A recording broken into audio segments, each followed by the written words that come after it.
ನಮಸ್ಕಾರ ರಿವ್ಯೂ ಚಾನಲ್ಗೆ ಸ್ವಾಗತ. ನಾನು ಸೌಖ್ಯ ಗಾಂವ್ಕರ್. ಬಹು ನಿರೀಕ್ಷಿತ ಚುನಾವಣಾ ಫಲಿತಾಂಶ ಒಂದು ಹಂತಕ್ಕೆ ಬಂದು ತಲುಪಿದೆ. ನೀವೆಲ್ಲ ಸಿಕ್ಕಾಪಟ್ಟೆ ಕುತೂಹಲದಲ್ಲಿ ತುದಿಗಾಲಲ್ಲಿ ನಿಂತು ಕಾಯ್ತಾ ಇರ್ತೀರಿ. ಆದರೆ ಇನ್ನೂ ಸ್ವಲ್ಪ ಹೊತ್ತು ಬೇಕು, ಕ್ಲಾರಿಟಿ ಸಿಗೋದಕ್ಕೆ ಇನ್ನೂ 1 ಗಂಟೆ ಬೇಕು. ಅದರಲ್ಲಿ ಕೆಲವು ವೆರಿ ಇಂಟ್ರೆಸ್ಟಿಂಗ್ ಫ್ಯಾಕ್ಟರ್ಸ್ನ ನಿಮ್ಮ ಮುಂದೆ ಇಡ್ತಾ ಇದ್ದೀವಿ. ಮುಸಲ್ಮಾನ್ ಮತಗಳು ನಿರ್ಣಾಯಕವಾಗಿರುವಂತಹ ಕ್ಷೇತ್ರಗಳಲ್ಲಿ ಬಿಜೆಪಿ ಪ್ಲಸ್ ಪಕ್ಷಗಳಿಗೆ ಅಂದರೆ NDAಗೆ ಪಾಸಿಟಿವ್ ರಿಸಲ್ಟ್ ಸಿಕ್ಕಿರೋದು, ಬಲ ಸಿಕ್ಕಿರೋದು ಅಚ್ಚರಿದಾಯಕವಾಗಿದೆ. ದಲಿತ OBC ವೋಟ್ ಬ್ಯಾಂಕ್ ಯಾರ ಪರವಾಗಿ ನಿಂತಿದೆ ಅನ್ನೋದು ಕುತೂಹಲಕಾರಿಯಾಗಿದೆ. ಹಾಗೆ ಯಾರು ಊಹೆ ಮಾಡದಂಥ ಫಲಿತಾಂಶದತ್ತ ಸದ್ಯ ನಂಬರ್ಸ್ ಸಾಕ್ತಿರೋದು ಮಾಹಿತಿ ಮುಂದೆ ಇಡ್ತಾ ಇದೀವಿ. ಮಿಸ್ ಮಾಡಿದ್ರೆ ನಮ್ಮ ಚಾನಲ್ನ ಸಬ್ಸ್ಕ್ರೈಬ್ ಮಾಡಿ, ನಿಮ್ಮ ಅಭಿಪ್ರಾಯ ಕಮೆಂಟ್ ಮಾಡಿ ತಿಳಿಸಿ. ವೀಕ್ಷಕರೇ, ಮೊದಲು ಕರ್ನಾಟಕದ ಬೈ ಎಲೆಕ್ಷನ್ ರೋಚಕ ಫಲಿತಾಂಶದ ನಂಬರ್ಸ್ ನೋಡ್ತಾ ಇದ್ದೀವಿ ನಾವು.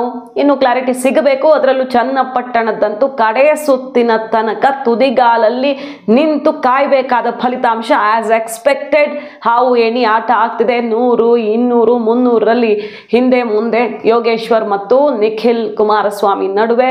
ಕಾಂಗ್ರೆಸ್ ಅವರು ಯೋಗೇಶ್ವರ್ ಬಂದೇ ಬರ್ತಾರೆ ಅನ್ನೋ ಕಾನ್ಫಿಡೆನ್ಸ್ ಅಲ್ಲಿದ್ರೆ ಈ ಬಾರಿ ನಿಖಿಲ್ಗೆ ಸೋಲಾಗಲ್ಲ ಅಂತ ದಳಪತಿಗಳು ನಂಬಿಕೆಯಲ್ಲಿದ್ದಾರೆ. ಸೊ ಕಾದು ನೋಡಬೇಕು. ಕೊನೆ ಸುತ್ತಿನವರೆಗೂ ಹೇಳೋಕ್ಕಾಗಲ್ಲ. ಮುಂದುವರಿತಾ ಇದೆ ಹಾವು ಏಣಿ ಆಟ. ಇಂಟ್ರೆಸ್ಟಿಂಗ್ ಅಂದರೆ ಶಿಗ್ಗಾವಿಯಲ್ಲೂ ಹೇಳೋಕ್ಕಾಗಲ್ಲ. ಇದು ಕೂಡ ಸುಳಿವು ಸಿಕ್ಕಿತ್ತು. ಬೊಮ್ಮಾಯಿ ಅವರು ಸಿಕ್ಕಾಪಟ್ಟೆ ಟೆನ್ಷನ್ ಆಗಿದ್ರು. ಯಾಕಂದರೆ ಈ ಸಲ ಅಡ್ಜಸ್ಟ್ಮೆಂಟ್ ಪಾಲಿಟಿಕ್ಸ್ ಅಲ್ಲಿ ನಡೆದಿಲ್ಲ ಕಾಂಗ್ರೆಸ್ನಲ್ಲಿ. ಸತೀಶ್ ಜಾರಕಿಹೊಳಿ ಅವರು ಬಂದು ಕೂತರು. ಜಮೀರ್ ಅಹಮದ್ ಖಾನ್ ಅವರು ಅಲ್ಲಿ ಅಲ್ಪಸಂಖ್ಯಾತ ಮತಗಳನ್ನು ಕಂಪ್ಲೀಟ್ ಆಗಿ ಒಗ್ಗೂಡಿಸೋದ್ರ ಜೊತೆ ಬೇರೆ ಸಮುದಾಯವನ್ನು ಸೆಳೆಯುವಂತಹ ಪ್ರಯತ್ನ ಆಯಿತು. ಅದು ಒಂದು ಹಂತಕ್ಕೆ ಫಲ ಕೊಟ್ಟಿದೆ. ಟೈಟ್ ಫೈಟ್ ಆಗ್ತಿದೆ. 1,500 ಲೀಡಲ್ಲಿದ್ದರು ಭರತ್ ಬೊಮ್ಮಾಯಿ ಅವರು. ಈಗ ಲೀಡ್ ಕಡಿಮೆ ಹೆಚ್ಚು ಸ್ವಲ್ಪ ಟೆನ್ಷನ್ ಕಾಣಿಸ್ತಿದೆ. ಅಲ್ಲೂ ಇನ್ನೂ 1 ಗಂಟೆ ಕ್ಲಾರಿಟಿ ಸಿಗಬೇಕು. ಬಟ್ ಲೀಡಲ್ಲಿದ್ದಾರೆ ಅವರು, ಆರಂಭದಿಂದ ಲೀಡಲ್ಲಿದ್ದಾರೆ. ಸಂಡೂರಂತೂ ಕ್ಲಿಯರ್ ಕಾಂಗ್ರೆಸ್ಗೆ. ಸೊ 3 ಕ್ಷೇತ್ರಗಳಲ್ಲಿ ರೋಚಕ ಹಣಾಹಣಿ ಈ ಸಲ ಭರ್ಜರಿಯಾಗಿ ಕುತೂಹಲ ಕೆರಳಿಸಿರುವಂಥ ಚುನಾವಣೆ ಅಂದರೂ ತಪ್ಪಿಲ್ಲ. ಇನ್ನು ಮಹಾರಾಷ್ಟ್ರಕ್ಕೆ ಹೋಗೋಣ. ಮಹಾರಾಷ್ಟ್ರದಲ್ಲಿ ಈಗೊಂದು ಕ್ಲಾರಿಟಿ ಸಿಗ್ತಾ ಇದೆ ನಿಧಾನಕ್ಕೆ. ಆರಂಭದಲ್ಲಂತೂ 2 ಕೂಟಗಳು 100 ಗಡಿ ದಾಟಿದ್ರೂ ಕೂಡ ಏನಾಗುತ್ತೆ ಅಂತ ಹೇಳೋಕ್ಕಾಗದ ಪರಿಸ್ಥಿತಿ. ಇನ್ನೂ ಟೆನ್ಷನ್ ಇದೆ. ಅದು ಸ್ವಲ್ಪ ಬಿಜೆಪಿ ಮುಂದಕ್ಕೆ ಹೋಗಿಬಿಟ್ಟಿದೆ. 140 ಗಡಿ ದಾಟಿ 150 ಹತ್ತತ್ರಕ್ಕೆ ಹೋಗ್ತಾ ಇದ್ರೆ MVA ಕೂಟ ಸ್ವಲ್ಪ ಹಿಂದೆ ಬಿದ್ದಿದೆ. ಶರದ್ ಪವಾರ್ ಬಣಕ್ಕಿಂತ ಉದ್ಧವ್ ಠಾಕ್ರೆ ಬಣಕ್ಕಿಂತಲೂ ಹೆಚ್ಚಿನ ಸಾಧನೆಯನ್ನ ಮಾಡಿರೋದು ಕುತೂಹಲಕಾರಿಯಾಗಿದೆ. ಲೋಕಸಭೆಯಲ್ಲಿ ಯಾವ ರೀತಿ ತಲೆ ಕೆಳಗಾಯ್ತಲ್ಲ, ಅಜಿತ್ ಪವಾರ್ ಅಂತೂ ಸೋಲಿಗೆ ಅವರೇ ಕಾರಣ ಅಂತ ಹೆಗಲು ಕಟ್ಟಿ ಕೊನೆಗೆ ಅವರು ಬಿಜೆಪಿ ಮೇಲೆ ಮುನಿಸ್ಕೊಂಡಿದ್ದು ಹೇಗೋ ಡ್ಯಾಮೇಜ್ ಕಂಟ್ರೋಲ್ ಮಾಡಿಕೊಂಡು ಈಗ ಒಗ್ಗಟ್ಟಿನ ಮಂತ್ರ ಪಠಿಸೋ ಹಾಗಾಯ್ತು. ಆದರೆ ಈ ಸಲ ಅಜಿತ್ ಪವಾರ್ ಕೈ ಹಿಡಿದಿದ್ದಾರೆ ಜನ ಅನ್ನೋದು ಕುತೂಹಲಕಾರಿ. ಮತ್ತು ಇದು ಮಹಾರಾಷ್ಟ್ರ ಪಾಲಿಟಿಕ್ಸಲ್ಲಿ ಏನಾದರೂ ಬೇರೆ ಲೆಕ್ಕಾಚಾರಕ್ಕೆ ದಾರಿನೂ ಮಾಡಬಹುದು ನಾಳೆ. ಅಜಿತ್ ಪವಾರ್ ತನ್ನ ಸ್ಥಾನಮಾನ ಸಿಗದೇ ಇದ್ರೆ ಸರ್ಕಾರದಲ್ಲಿ ಮಹಾಯುತಿ ಕೂಟದಲ್ಲಿ ಹೇಳಕ್ಕಾಗಲ್ಲ. ಅವರು ಸೈಡ್ ಚೇಂಜ್ ಮಾಡಿದ್ರು ಅಚ್ಚರಿ ಇಲ್ಲ. ಯಾಕಂದರೆ ಅವರು ಶರದ್ ಪವಾರ್ ಜೊತೆಗೂ ಈ ಕ್ಷಣಕ್ಕೂ ಚೆನ್ನಾಗಿದ್ದಾರೆ. MVA ಜೊತೆ ಸೇರ್ಕೊಳ್ತಾರ ಅನ್ನುವಂತಹ ಕುತೂಹಲ ಇದೆ. ಸೊ ದೊಡ್ಡ ಆಪರೇಷನ್ ನಡೆಯುವಂಥ ಸಾಧ್ಯತೆ ಓಪನ್ ಇದೆ. ಹೇಳಕ್ಕಾಗಲ್ಲ. ಅಜಿತ್ ಪವಾರ್ ಅಷ್ಟು 100% ನಿಷ್ಠೆಯನ್ನು ಇಟ್ಕೊಂಡಿಲ್ಲ ಬಿಜೆಪಿ ಜೊತೆಗೆ. ಮಹಾಯುತಿಗೆ ಭರ್ಜರಿ ಲೀಡ್ ಬಂದುಬಿಟ್ರೆ ಅದು ಬೇರೆ ವಿಷಯ. ಆದರೆ ಅಜಿತ್ ಪವಾರ್ ಬಣಕ್ಕೂ ಒಳ್ಳೆ ನಂಬರ್ ಬರ್ತಾ ಇದೆ. ಅಲ್ಲಿ ಶಿಂಧೆ ಬಣಕ್ಕೂ ಒಳ್ಳೆ ನಂಬರ್ ಬರ್ತಿದೆ. ಬಿಜೆಪಿ ಶತಕ ಬಾರಿಸುತ್ತೆ, ಸ್ವಂತ ಬಲದ ಮೇಲೆ ಡೌಟ್ ಇಲ್ಲ. ಆದರೂ ಕೂಡ ಅಜಿತ್ ಪವಾರ್ ಕೇಳಿದ್ದು ಕೊಡದೇ ಇದ್ರೆ ಮತ್ತು MVA ಕೂಟವು ಟೈಟ್ ಫೈಟಲ್ಲಿ ಹತ್ತತ್ರಕ್ಕೆ ಬಂದು ಬಿಟ್ಟರೆ ಗೇಮ್ ಮಾಡಬಹುದು. ಅದಾಗಲಿಲ್ಲ ಅಂದರೆ ಸಿಡಿದು ಬಿದ್ದು ಎದುರು ಹಾಕ್ಕೊಂಡು ಏನೂ ಪ್ರಯೋಜನ ಇಲ್ಲ ಅಂತ ಸಿಕ್ಕಿದ್ದು ತೃಪ್ತಿ ಪಟ್ಕೊಳ್ಳೋಣ ಅನ್ನೋ ಸುಮ್ಮನೆ ಇರುವಂಥ ಸಾಧ್ಯತೆ ಇರುತ್ತೆ. ಒಂದು ಆಪರೇಷನ್ ಚಾನ್ಸ್ ಇದೆ. ಈಗಾಗಲೇ ರೆಸಾರ್ಟ್ಗಳ ಬುಕ್ಕಿಂಗ್ ಎಲ್ಲ ಭರ್ಜರಿಯಾಗಿ ಆಗ್ತಿದೆ. ಅಲ್ಲಿ ಇಲ್ಲಿ ಬೆಂಗಳೂರಲ್ಲಿ ಪಕ್ಕದ ಅಕ್ಕಪಕ್ಕದ ರಾಜ್ಯಗಳಲ್ಲೆಲ್ಲ ರೆಸಾರ್ಟ್ ಬುಕ್ಕಿಂಗ್ಗಳನ್ನು ಮಾಡಿ ಆಪರೇಷನ್ನು ಮತ್ತೊಂದು ಆಗದಂತೆ ನೋಡ್ಕೊಳ್ಳೋದಕ್ಕೆ ಎಲ್ಲ ಕಡೆಯಿಂದ ಟೈಟ್ ಆಗಿದೆ. ಆದರೂ ಕಡೆ ಕ್ಷಣದಲ್ಲಿ ಇಂತಹ ಒಂದು ಬೆಳವಣಿಗೆ ಸಾಧ್ಯತೆಯನ್ನು ತಳ್ಳಿ ಹಾಕೋ ಹಾಗಿಲ್ಲ. ಅಜಿತ್ ಪವಾರ್ ಮೇಲೆ ಎಲ್ಲರ ಕಣ್ಣಿದೆ ಮಹಾರಾಷ್ಟ್ರದಲ್ಲಿ. ಒಂದು RSSನ ಭರ್ಜರಿ ಕೆಲಸ, ಬಿಜೆಪಿಯ ಸ್ಟ್ರಾಟಜಿಗಳು, ಘೋಷಣೆಗಳು ಎಲ್ಲವೂ ಒಂದು ಹಂತಕ್ಕಂತೂ ವರ್ಕೌಟ್ ಆಗಿದೆ. ಕುತೂಹಲಕಾರಿ ಅಂಶ ಅಂದರೆ ಮಹಾರಾಷ್ಟ್ರದಲ್ಲಿ ದಲಿತ ಮತಗಳು ಚೆನ್ನಾಗಿ ಬಿಜೆಪಿ ಕೈ ಹಿಡಿದಿರೋದು. ರಿಸರ್ವೇಷನ್ನು, ಬೇರೆ ಬೇರೆ ಅಸ್ತ್ರಗಳನ್ನು ಕಾಂಗ್ರೆಸ್ ಏನು ಪ್ರಯೋಗ ಮಾಡ್ತಲ್ಲ ಹಿಂದುಳಿದ ದಲಿತ ಸಮುದಾಯಗಳನ್ನು ಸೆಳೆಯೋದಕ್ಕೆ, ಆದರೆ ಅದೇ ಕೈ ಕೊಟ್ಟಿದೆ ನೋಡಿ. ಸುಮಾರು 288ರಲ್ಲಿ 20ಕ್ಕೂ ಅಧಿಕ ಕ್ಷೇತ್ರಗಳು ದಲಿತ ಮತಗಳ ನಿರ್ಣಾಯಕ ಆಗಿರೋ ಕಡೆಗೆ ಆಲ್ಮೋಸ್ಟ್ NDA ಬಾಚ್ಕೊಂಡು ಬಿಟ್ಟಿದೆ. ಓವರ್ ಆಲ್ NDA 15+ ಸೀಟ್ಸ್ ಅನ್ನ NDAನೇ ಬಾಚ್ಕೊಂಡು ಬಿಟ್ಟಿದೆ.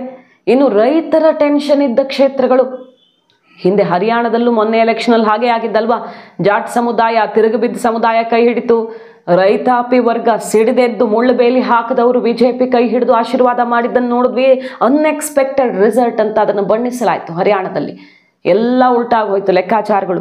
ಮಹಾರಾಷ್ಟ್ರದಲ್ಲಿ ರೈತರ ಟೆನ್ಷನ್ ಇದ್ದಂತಹ ಕ್ಷೇತ್ರಗಳ ಪೈಕಿ ಸುಮಾರು 40-50 ಕ್ಷೇತ್ರಗಳು ಬರ್ತಾವೆ ಅಲ್ಲಿ. ಆ ಪೈಕಿ 35-36 ಕ್ಷೇತ್ರಗಳನ್ನ NDAನೇ ಬಾಚ್ಕೊಂಡು ಬಿಟ್ಟಿದೆ. ರೈತರನ್ನ ಮ್ಯಾನೇಜ್ ಮಾಡುವಲ್ಲಿ ಯಶಸ್ವಿಯಾಗಿದೆ. ಗ್ಯಾರಂಟಿ ಘೋಷಣೆಗಳನ್ನು ಆಲ್ರೆಡಿ ಕೊಡೋಕೆ ಶುರು ಮಾಡಿಬಿಟ್ರಲ್ಲ. ಮಹಿಳೆಯರಿಗಿಷ್ಟು, ರೈತರಿಗೆ, ಅವರ ಮಕ್ಕಳಿಗೆ ಎಜುಕೇಷನ್ನು, ಈ ಯೋಜನೆಗಳು ಸರ್ಕಾರ ಇದ್ದಿದ್ದರಿಂದಾಗಿ ಕಾಂಗ್ರೆಸ್ ಘೋಷಣೆ ಮಾಡ್ತು, ಇವರು ಇಂಪ್ಲಿಮೆಂಟೇ ಮಾಡಿಬಿಟ್ರು. ಹಾಗಾಗಿ ಅವೆಲ್ಲ ಅನುಕೂಲ ಆಗಿದೆ ರೈತರನ್ನು ಮ್ಯಾನೇಜ್ ಮಾಡುವಲ್ಲಿ. ಇನ್ನು ನಗರ ಪ್ರದೇಶಗಳ ಮತಗಳು ಕೂಡ NDAಗೆ ಆ್ಯಸ್ ಎಕ್ಸ್ಪೆಕ್ಟೆಡ್ ಚೆನ್ನಾಗಿ ಬಂದಿದೆ. ಹಾಗೆ ಮುಂಬೈ ಭಾಗದಲ್ಲೂ ಕೂಡ NDA ಲೀಡಲ್ಲಿದೆ.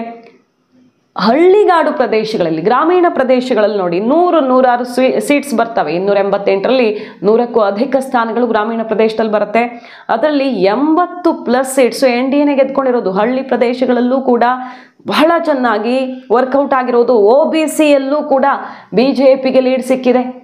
ಹಿಂದುಳಿದ ಮತಗಳ ಮೇಲೆ ಹೆಚ್ಚು ಕಾನ್ಸಂಟ್ರೇಟ್ ಮಾಡಿದ್ದಂತಹ ಕಾಂಗ್ರೆಸ್ ಪ್ಲಸ್ ಪಕ್ಷಗಳಿಗೆ ಹಿನ್ನಡೆಯಾಗಿದ್ದು, 40-50 ಸೀಟ್ಸ್ ಅನ್ನ NDAನೇ ಬಾಚ್ಕೊಂಡಿರೋದು. OBC ಡಾಮಿನೇಟ್ ಆಗಿರೋ ಕಡೆ ವಿಶೇಷವಾಗಿ ಟೆನ್ಷನ್ ಇದ್ದಿದ್ದು ಮರಾಠ OBC BJPಗೆ. ಯಾಕಂದ್ರೆ ಮರಾಠರ ಹೋರಾಟ ಮೀಸಲಾತಿಗಾಗಿ ಅಲ್ಲಿ ಕೊಡ್ತೀವಿ ಅಂತ ಭರವಸೆ ಕೊಟ್ಟರೆ OBC ಸಿಡಿದೇಳುತ್ತೆ. ಇವರಿಬ್ಬರನ್ನ ಬ್ಯಾಲೆನ್ಸ್ ಮಾಡಬೇಕಾಯ್ತು.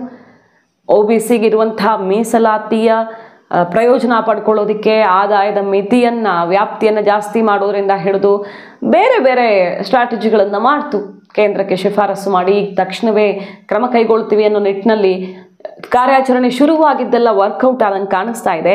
ಮರಾಠ ಡಾಮಿನೇಷನ್ ಇರೋ ಕಡೆನೂ ಕೂಡ NDA ಸುಮಾರು 50 ಸ್ಥಾನಗಳನ್ನು ಗೆದ್ದುಕೊಂಡಿರೋದು. 60-65 ಸೀಟ್ಸಲ್ಲಿ 50+ NDAಗೆ ಬಂದಿದೆ. OBCಯಲ್ಲೂ ಕೂಡ ಬಾಚಿಕೊಂಡಿದೆ. ಸೊ ಹರಿಯಾಣದಂತೆಯೇ ಈಗ ಜಾಟ್ ಬ್ಯಾಲೆನ್ಸ್ ಮಾಡದಂತೆ ಇಲ್ಲಿ OBC ಮರಾಠ ಎರಡೂ ಸಮುದಾಯಗಳನ್ನು ಎರಡೂ ಕಡೆ ಬ್ಯಾಲೆನ್ಸ್ ಮಾಡುವಲ್ಲಿ BJP ಯಶಸ್ವಿಯಾಗಿದ್ದು ಬಹುತೇಕ ಇಲ್ಲಿ ಗೆಲುವು ನಿಶ್ಚಿತ. ಯಾಕಂದರೆ ಈಗ ಲೀಡಲ್ಲಿ ನೋಡೋದಾದರೆ ಮ್ಯಾಜಿಕ್ ನಂಬರ್ ಕ್ರಾಸ್ ಆಗೇ ಬಿಟ್ಟಿದೆ. 145ರ ಗಡಿಯನ್ನು ದಾಟಿಬಿಟ್ಟಿದೆ ಮಹಾಯುತಿ ಕೂಟ. ಸೊ ಅಲ್ಲಿ ಏನು ಟೆನ್ಷನ್ ಆಗೋ ಥರ ಕಾಣಿಸ್ತಿಲ್ಲ. ಅಜಿತ್ ಪವಾರ್ ಬಣದ ಲೆಕ್ಕಾಚಾರ ಒಂದು ಬದಲಾಗದಿದ್ರೆ ಅಲ್ಲಿ ಸರ್ಕಾರ ಸೇಫ್ ಆಗಿ ಫಾರ್ಮ್ ಆಗೋದು ಗ್ಯಾರಂಟಿ. ಜಾರ್ಖಂಡಲ್ಲಿ ಮತ್ತೆ ಹಾವು ಎಣಿ ಆಟ ಶುರುವಾಗಿದೆ. ಆರಂಭದಲ್ಲಿ ಏನಿರಲಿಲ್ಲ, ಅಲ್ಲಿ BJP ಪ್ಲಸ್ ಪಕ್ಷಗಳು ಲೀಡಲ್ಲಿದ್ವು. ಬಟ್ ಈಗ ಕಡೆ ಕ್ಷಣದಲ್ಲಿ ಏನಾದರೂ ಹೆಚ್ಚು ಕಡಿಮೆ ಆಗತ್ತಾ ಅನ್ನೋ ರೀತಿಯಲ್ಲಿ ಒಂದು ಅರ್ಧ ಮತ ಎಣಿಕೆ ಮುಗಿತಾ ಇದ್ದ ಹಾಗೆ BJP ಕಾಂಪಿಟೇಷನ್ ಕೊಡ್ತಾ ಇದೆ ಕಾಂಗ್ರೆಸ್ JMM ಕೂಟ. ಅದೇ ಇಂಟ್ರೆಸ್ಟಿಂಗ್. ಜಾರ್ಖಂಡಲ್ಲಿ ಏನಾದರೂ ಗೇಮ್ ಚೇಂಜ್ ಆಗುತ್ತಾ ಕಾದು ನೋಡಬೇಕು. ಸೊ ಸದ್ಯದ ಪರಿಸ್ಥಿತಿಯಲ್ಲಿ ಎಕ್ಸಿಟ್ ಪೋಲ್ಗಳೇನು ತಲೆ ಕೆಳಗಾಗೋ ಥರ ಕಾಣಿಸ್ತಾ ಇಲ್ಲ. ಮಹಾರಾಷ್ಟ್ರ ಟೈಟ್ ಫೈಟ್ ಅನ್ನೋ ರೀತಿನೇ ಬಂದಿತ್ತು. ಜಸ್ಟ್ ಪಾಸ್ ಆಗುತ್ತೆ, ಸರಳ ಬಹುಮತ ಪಡ್ಕೊಳ್ಬಹುದು BJP ಪ್ಲಸ್ ಪಕ್ಷಗಳು ಮಹಾಯುತಿ ಅಂತ. ಅದರಲ್ಲಿ BJP ದೊಡ್ಡಣ್ಣನಂತೆ 100 ಕ್ರಾಸ್ ಆಗಿ ಭರ್ಜರಿ ಗಟ್ಟಿಯಾಗಿ ಕೂತ್ರೆ ನಾಳೆ ಟೆನ್ಷನ್ ಕಡಿಮೆ. ಶಿಂಧೆ ಬಣ ಹೇಗೂ ಬಹಳ ನಿಷ್ಠೆಯನ್ನು ತೋರ್ತಿದೆ. ಅಜಿತ್ ಪವಾರ್ ಬಣವನ್ನು ಉಳಿಸಿಕೊಳ್ಳಬಹುದು. ನೀವು ಆ ಕಡೆ ಹೋದರೆ ನಿಮಗೆ ಉಳಿಗಾಲ ಇಲ್ಲ, ಅಲ್ಲೇ ಕಚ್ಚಾಡ್ಕೊಳ್ತಾರೆ ಅಂತ. ಯಾಕಂದರೆ ಕಾಂಗ್ರೆಸ್ಸು ಸ್ವಂತ ಬಲದ ಮೇಲೆ ಜಾಸ್ತಿ ಅಲ್ಲಿ ಗೆದ್ದೇ ಇಲ್ಲ. 50 ಗಡಿ ದಾಟೋದು ಕಷ್ಟ ಅಂತ ಕಾಂಗ್ರೆಸ್ನ ಭವಿಷ್ಯವನ್ನು BJP ನೋಡ್ದಿತ್ತು. ಅದೇ ರೀತಿಯಲ್ಲಿ ಕಾಣಿಸ್ತಾ ಇದೆ. ಬಟ್ BJP ಸ್ವಂತ ಬಲದ ಮೇಲೆ ಕೂಟದಲ್ಲಿ ದೊಡ್ಡಣ್ಣಾಗಿ ಹೊರಹೊಮ್ಮಿದೆ. INDI ಕೂಟ ಅಥವಾ MVA ಅಂತ ನೋಡೋದಿಕ್ಕೆ ಹೋದರೆ ಅಲ್ಲಿ ಕಾಂಗ್ರೆಸ್ ದೊಡ್ಡಣ್ಣ ಆಗ್ತಾ ಇಲ್ಲ. ಸೊ ಅಲ್ಲಿ ಅಕಸ್ಮಾತ್ MVAಗೆ ಬಂದರೂ ಕೂಡ ಕಾಂಗ್ರೆಸ್ಗೆ ದೊಡ್ಡ ಟೆನ್ಷನ್ ಕಾಣಿಸ್ತಾ ಇದೆ. ಆಲ್ರೆಡಿ CM ಯಾರಾಗಬೇಕು ಅಂತ ಜಟಾಪಟಿ ನಿನ್ನೆಯೇ ಶುರುವಾಗ್ಬಿಟ್ಟಿತ್ತು. ಉದ್ಧವ್ ಠಾಕ್ರೆ ಬಣ, ಬೇರೆ ಬೇರೆ ನಾಯಕರು ಎಲ್ಲ ರೆಡಿ ಇದ್ದು ಬಿಟ್ಟಿದ್ದಾರೆ ಈಗಾಗಲೇ. ಕಾದು ನೋಡಬೇಕು. ಕರ್ನಾಟಕದಲ್ಲೂ ಕುತೂಹಲ ಮುಂದುವರಿತಾ ಇದೆ, ಹಾವು ಏಣಿ ಆಟ. ಜಾರ್ಖಂಡಲ್ಲೂ ಕೂಡ ಟೆನ್ಷನ್ ಕಾಣಿಸ್ತಿದೆ. ಮಹಾರಾಷ್ಟ್ರ ಕ್ಲಿಯರ್ ಆಗೋ ಥರ ಇದೆ. ನೋಡೋಣ. ಮಾಹಿತಿ ನಿಮ್ಗೆ ಇಷ್ಟ ಆಗಿದ್ರೆ ಮಿಸ್ ಮಾಡಿದ್ರೆ ನಮ್ಮ ಚಾನಲ್ನ ಸಬ್ಸ್ಕ್ರೈಬ್ ಮಾಡಿ. ನಿಮ್ಮ ಅಭಿಪ್ರಾಯ ಕಮೆಂಟ್ ಮಾಡಿ ತಿಳಿಸಿ. Thank you.